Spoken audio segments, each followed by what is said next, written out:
Okay, good morning. I'm here with Commissioner Herbst this morning, who I have a long history with, starting in the 90s, 1990, For 94, on, so into different roles. But we're talking this morning about community policing.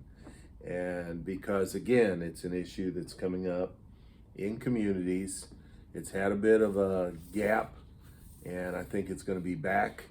And Commissioner Herbst here was one of two who started it and ran many programs here in the 90s having to do with community policing. So, talk about, of all people, Chief Boyd wanted to start this out because, as we know, Chief Boyd was an old school police officer. yeah, so Chief Howard Butch Boyd, who was the police officer that hired me in 1989, had known me since I was a small child, and matter of fact would call me Little Charlie sometimes because he just knew me. And so I got hired at police department in 1989, worked in a patrol division, and the omnibus crime bill with the Clinton administration had started to come through, and some money was being pushed down to different areas, and the gang violence more so, and it was being targeted in St. Louis, in Memphis, and Chicago. Kind of go ahead in my story, we kind of called that our triad right there. Right. So a lot of money was going for enforcement actions in those cities and was running a lot of gangs and criminal activity out of those large metropolitan areas. And so what better place to go as a smaller community and to be a big fish in a little pond. And we're on the interstate. And we're right on the interstate 55 and 57 and crossroads of America. And one of the city councilmen at the time was a former highway patrolman. So he came from the old school law enforcement approach also, but he also was a Missouri highway patrolman who in their academies really focus a lot on working with the public and being the representative state of Missouri of law enforcement. They have a great reputation for that. And so the councilman wanted to go get some of this money for a grant and have these community service officers. So Cape Girardeau City Council applied for the grant, got the grant. They interviewed police officers, myself and Corporal Ike Hammonds got selected. We went into the police chief's office on a Monday morning at 8 o'clock, and he said, I want you to go out and improve the quality of life in the target neighborhood. And the city council had selected a portion of town, the south end of town, where a lot of criminal activity was happening on a regular basis. And we left his office after about 15 minutes and looked at each other and was like, what do we do now? And we just went out and just started meeting with people and just kind of being an advocate. And I think the advantage that we had when we started this program at Cape Girardeau were that I grew up in Cape Girardeau and graduated from the high school and also from the university. Officer Hammonds had graduated from Central High School. His family still owned a home in the target neighborhood. He grew up in the target and area. grew up right there. Yeah. So he knew everybody. I knew everybody. And so that was kind of our icebreaker of going out and just getting to know people. And so when you started out, no equipment, no office, no space in the targeted area, you were just on foot, checking out, setting up meetings. Yeah, it was. Talk about that first neighborhood meeting. So it was very interesting. So Ike and I decided, you know what, we need to have a meeting. And because we saw it as patrol officers and we saw all the gang violence that was taking place, the open air drug markets and people urinate in public and drinking and just right at a public neighborhood park. And we saw a lot of this happening. And A lot of gunshots because... lots of gunshots because of the just related activities and stealings and thefts. And as I go along kind of in the chain of events here, one neighborhood had lots of problems with people taking their aluminum storm doors off their houses and taking them down to the salvage yard and getting $10 for them and then going and buying crack right up in the same park in those areas. And so it was just this big circle of activity. So we headed out that day and got a car. We didn't even have a car to drive because we weren't allowed to drive the patrol vehicle. So went to see the sergeant in the traffic division and said, Sarge, we need a car. He got us a car. And again, we just kind of headed out because we weren't taking regular police calls, but nobody really gave us any direction either. So we saw all this criminal activity and thought, you know, we need to get the neighbors together around this park and have a neighborhood meeting and kind of a rally, and again, not even knowing what we were doing. And so, we saw the different criminal activity taking place, the gunfire, and this is all during the day. Also, open air drug markets, the litter in the park, alcohol, those type things taking place. And so we had this big neighborhood meeting, and we were met with about 200 residents. Expecting maybe 5 to 8. Yeah, you have one of those normal kind of neighborhood meetings or a city town hall, and you'll have 10, 15 people come or something like that. So there was over 200 people in this small park. It was packed. And so what we heard from the folks were, why don't the locks work on the bathrooms? Why do we get all the rusty playground equipment? Why isn't our park mowed?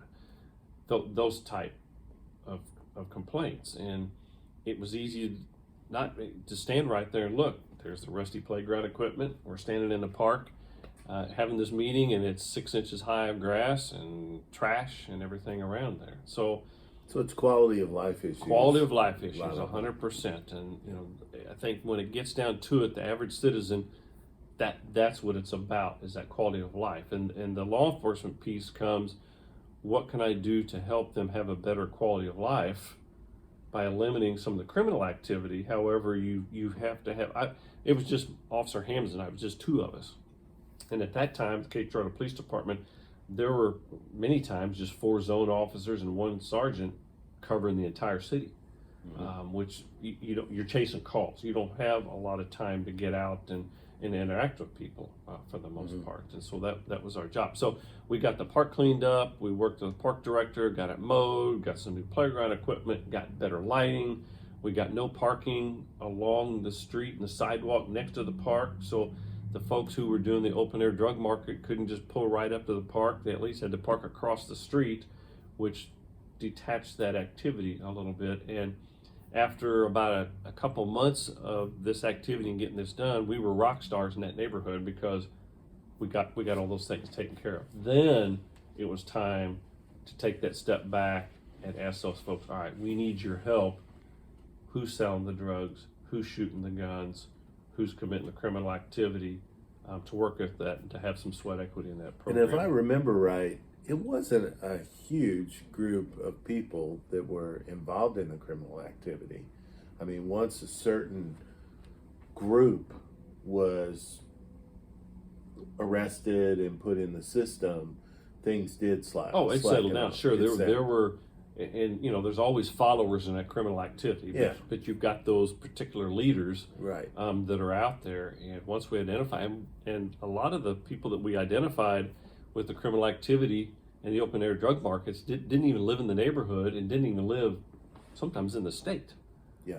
So taking them out of that picture made a bigger difference. And then as police officers, and we didn't go away. And I think that was really important to the buy-in from the neighborhood. In particular, this one neighborhood that we worked the hardest was we didn't go away. We just didn't come in and make a splash and get them some playground equipment, get things mowed, arrest a few people, and then it was quiet for a couple of months. This was a 1 to 3 year process in really cleaning that up and making people feel comfortable and that we weren't going away, because that is the underlying principle of being a community police officer. Every officer should be a community police officer. A program has a beginning and an end, so you can't say it's a community policing program. It's a philosophy and a way of doing policing. That goes back to Sir Robert Peel in 1829 on his principles. They know who they are. Of policing. And the consistency of keeping a regular staff and staying in there and being there. They know who to expect. They know who to call. It's not that, one guy's going to be leaving next week to go be assigned somewhere else. You're going to be there. You're going to be So there. you ended up with a neighborhood office and bicycles and a key to the door of the local elementary school, right? Yes. Oh yeah. Yeah. We could go anywhere, anytime we wanted. Any public school, businesses, the Salvation Army.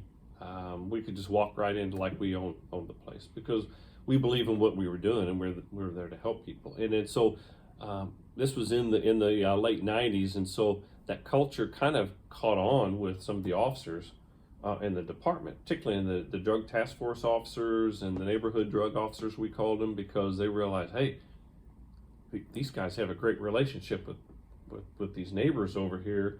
So when it came to do search warrants and drug busts and open drug buys, those type things, the first people they called were Officer Hammonds and I, because we knew everybody. We knew their habits.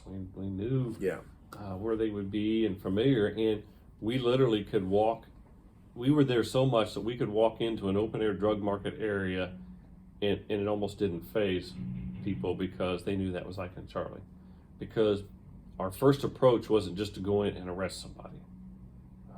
Some of that activity, you can go through and just let them know, hey, we're here and we're not going away, and then they go away from that. Now, you still need to do a law enforcement where law enforcement should be, but it's all about improving that quality of life in those neighborhoods. So you were riding your bikes around the neighborhood because it's fairly small. So between Salvation Army and May Green, you could do that and then get back to the neighborhood office without any trouble. Yeah, no problem. And we really we had a neighborhood office that we were able to establish through donations through local bank. The bank president at the time was a Cape Central graduate and had moved away and came back, and it's like, hey, we've got some community money here, and renovated a little building for us. We got the building at rent free from one of the property owners in the area, and of course we improved their building for them, which they enjoyed. And we weren't really hanging out in that office a lot, but just the fact that it had a sign out front that said Good Hope Neighborhood Police Station right there, and we would have volunteers from the neighborhood would come in and answer the phone and would be sitting at that desk up front, which was fantastic. Also, but we had bike racks on our cars, so we'd drive somewhere and park our car and ride our bikes. And I think with a lot of the patrol officers thought we weren't out there doing real criminal, crime prevention, and we weren't doing real law enforcement and writing reports. And during that 5-year span, I probably wrote more reports than I did sometimes as a regular patrol officer, because we were being proactive. Yeah. Derelict properties and just different quality of life issues that we saw, and be involved in some of the drug task force operations that were taking place from that. I became a member of the Major Case Squad.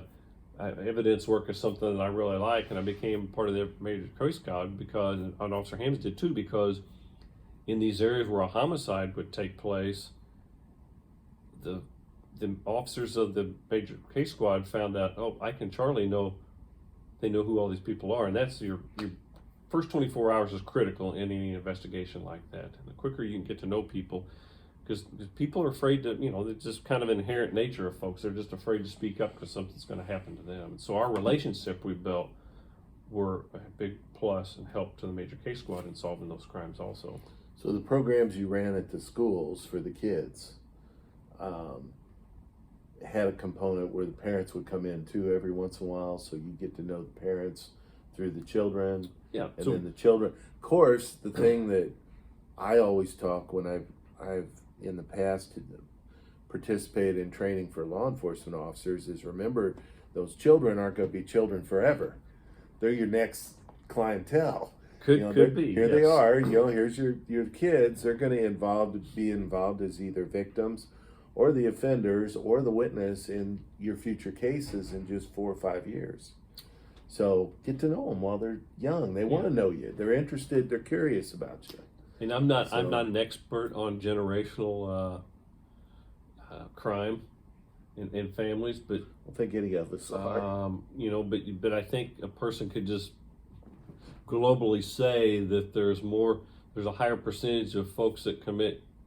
If crime is just everyday, normal, routine criminal activity in their family, then that's modeled to subsequent generations, and it happens from that. And so, working in the schools, you try to break that chain. Officer Hammonds and I started a mentoring program, and it was just young males and from May Green School and Washington School, and we would borrow the Salvation Army van. Now, as long we could borrow it as long as we returned it full tank of gas. And it always was empty when we got it, which was fine. And so we would get donations for that. The local Eagles Club was just very, very supportive of what we were doing. and we would try to take 10 to 12 young men to a SEMO basketball game 4 or 5 times during the season, and get a pizza, take them back to meet the players and the coaches. We had a couple basketball clinics also over Christmas break, just trying to break that cycle and show just positive male role mentoring that was taking place. And we would have some business people from the community come along and everything, and just trying to show people that, hey, these are great kids. They just need an opportunity from that. And our Big Brothers Big Sisters chapter in Cape Girardeau actually came out of that experience that we had with the positive male role model mentoring. What I found was we would get people to volunteer to meet with us and to work with these kids in the school and outside of school, and volunteers just kind of come and go sometimes. And so the thing that we found the most important, whether it was doing our community policing, male role model mentoring, was you have to be consistent, and there has to be that constant in that child's life. If at home sometimes these at-risk children, there's just a turnover of males and females and grandma and aunt and whoever. There's never a constant there. And so we actually were able to form the Big Brothers Big Sisters chapter, because that would provide a positive adult role model for female and males at the time that was a constant, so that would at least have a role model for a year or so. So all those type things don't really seem like policing, but the more proactive you can be and preventative, well, that's what helps cut down on the crime in the future. I think the consistency is something that's very underrated too, that the same officers are doing this every week. I think that piece is really important, because you see that now in the communities. You see officers coming and going. They're not staying real long. They're moving to other departments. They're moving around within the department. So they're not seeing the same things. And I know in some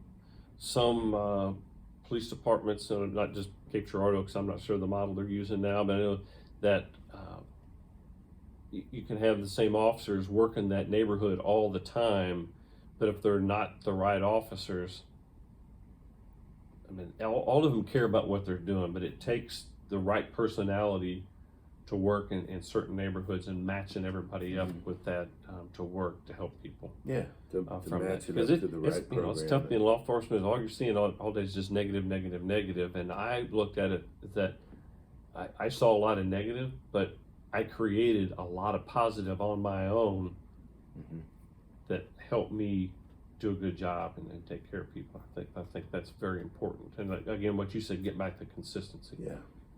So you shared with me a really nice PowerPoint that I'll share with the class, and hopefully with Dr. Keena, and plus some articles. So I'll attach some of the articles from the paper from the day when this was running, and the grant flow. There was some grants, some federal money coming in to run this, but then it kind of transitioned into SROs after this. To a school-based resource officer, yes. School-based resource officer, yeah.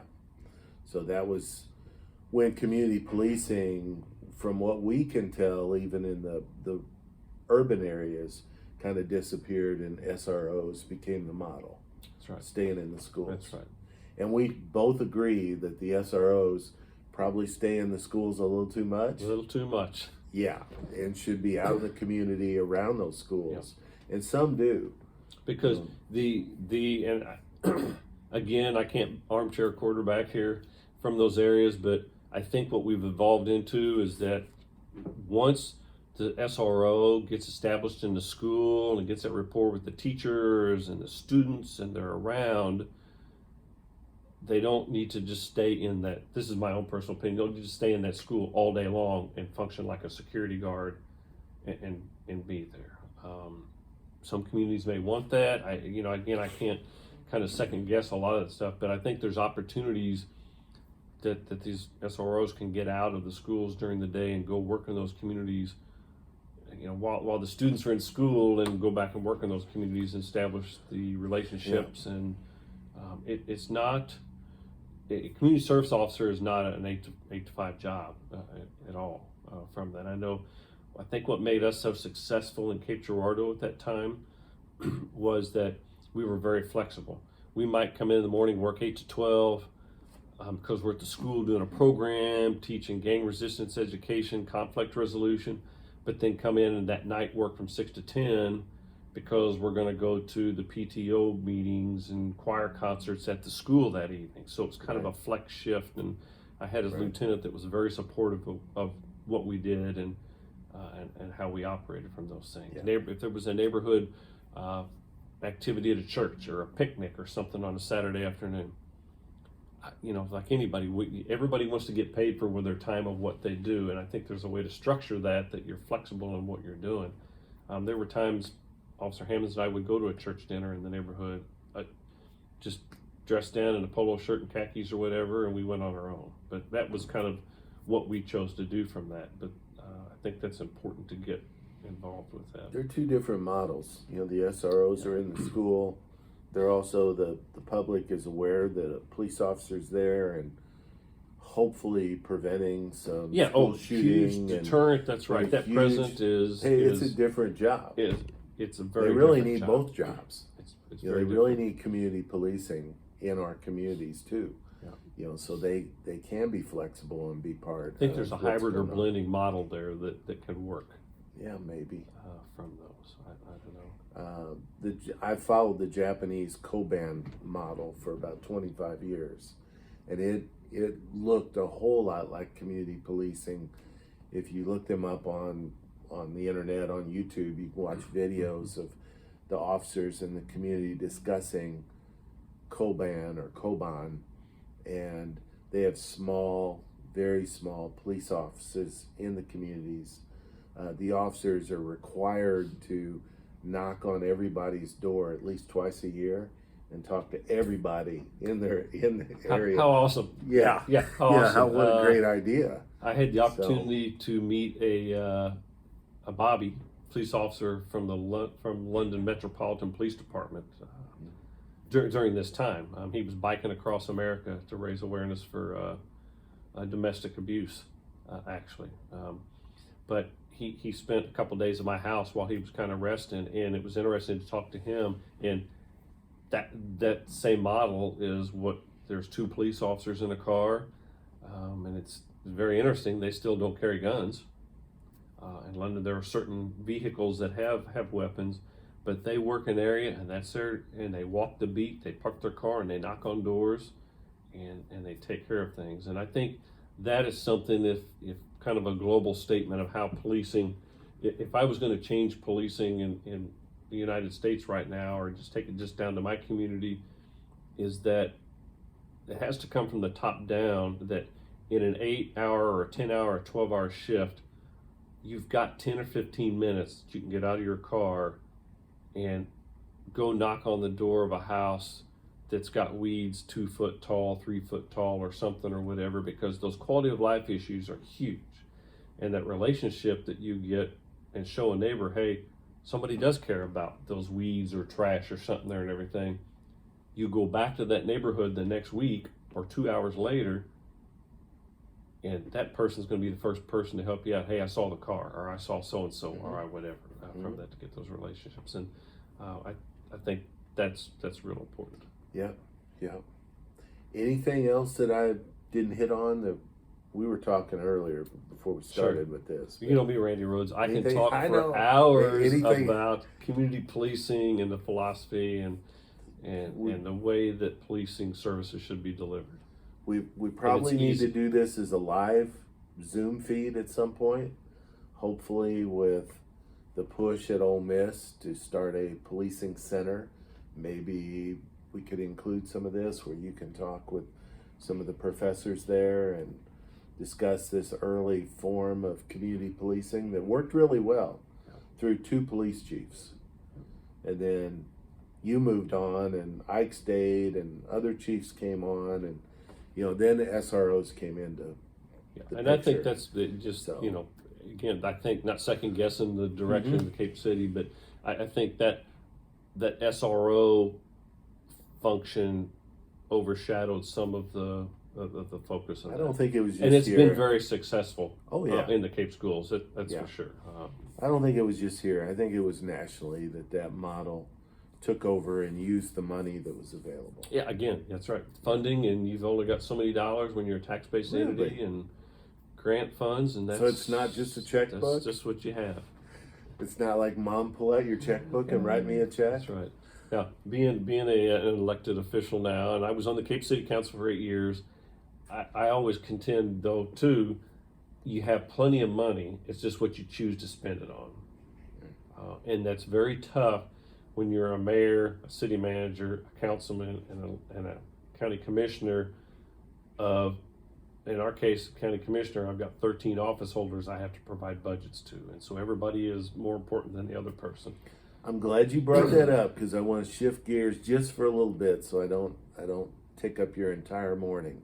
But let's talk about that county commissioner role, because what I find in my Ole Miss classes is these students come from counties about the same size as Cape Girardeau. You know, they're under 100,000 people, you know, maybe 50 to 60,000. 50, yep. Yeah, so most counties pretty close to the same size. So they're going to hear from you what runs in their county, but probably have never heard from a county commissioner how that pie is divided up and how extensive it's divided up. So just a little bit on what you do as a county commissioner during budget times. Yeah, so 'Cause I know there's a lot of other roles. So budget time, you've got all your elected officials, and in Cape Girardeau's case, I'll just jump right to the white elephant in the room is law enforcement. The sheriff and the court systems are a bulk of our budget. Yeah. They're a bulk of our budget, and so you've got the assessor, who is important because he needs to assess the property because that's where the tax money comes from, the schools and the operations, those type things. And so what we have to do as a commissioner is during budget time is sit down with every single office holder, look at their budget, and compromise every single year. Even if it was we had a bonus year in sales tax money that year and we have extra money, we're looking forward to what we need to do down the road from that, not spend everything that's in our checkbook from that and try to second guess that. As being one of those office holders, you know, I was always appreciative that you could find ways to either cut my budget or find ways to enhance it by including us with other pieces of the budget, or finding something that just worked better that just helped us get through the next year. So, I mean, you had ways to do that too. You were always looking for those ways. Yes, always be flexible. And we're very lucky in our county that all of our office holders respect the other office holders in terms of, hey, we need to get this $50,000 you're asking for actually kind of needs to go over here to this budget this year because they need to upgrade their software. We'll do yours next year. And again, that's all trust also. So next year we need to be budgeting for that department. So the law enforcement being the sheriff's office and the jail, because we do have a jail in this county. It's not like we're contracting out to somewhere else. It's run right here. And the court system are the biggest expenses. Yeah. Very much so. Yeah, even though some of those things in the court system are paid through the state. So it's a combination of a state and county. There is some reimbursement from the state, but you can't rely on that amount. The sheriff's budget currently, we were in a revenue shortfall pace in the next few years in terms of how much more law enforcement was costing us. And we were operating in dollars that are 20-year-old dollars, and they didn't stretch as far. And so last year during a pandemic, the voters of this county, by over 57%, approved a half-cent sales tax with no sunset dedicated purely to law enforcement in this county. And so the sheriff's budget was around an $8 to $9 million budget, pulling money from different funds. And like you mentioned about him being creative and, you know, telling the prosecutor and telling the public administrator, hey, we can't fund you this extra $10,000 or $20,000 because it has to go to the sheriff. Not because the sheriff's the bad guy or anything else, that's just what it costs. And we have over 200 people in our bed and breakfast 24 hours a day, we're responsible for them. You're innocent till proven guilty, although some of them, we have them incarcerated until that point that they are innocent or are guilty and go on somewhere else. And so that her current budget now is $12 million. And Her that's, meaning the sheriff, The who sheriff. happens to be sorry. a female. that's right, yeah. And that's, that's huge. And that increasing that $4 million is a lot of money. Yeah. But that is to have adequate levels of staffing in the jail and on the road. It's a 20-year-old building that has to be repaired, and so we're on a good another 20 to 25 year track of revenue for that department to work, provide services for the county, citizens. Well, it's a lot to organize with the different county offices, and it's good to not get so focused on your own budget. You're trying to negotiate this, but also being aware that these other budgets are important too. Very much. So, yeah. Okay, I think I've got it. All right. And like I said, we might have a enhancement with the live class at some point, or at least with the some of the other criminal justice instructors at Ole Miss. We'll see how it goes. Good. All right, thank you. Good.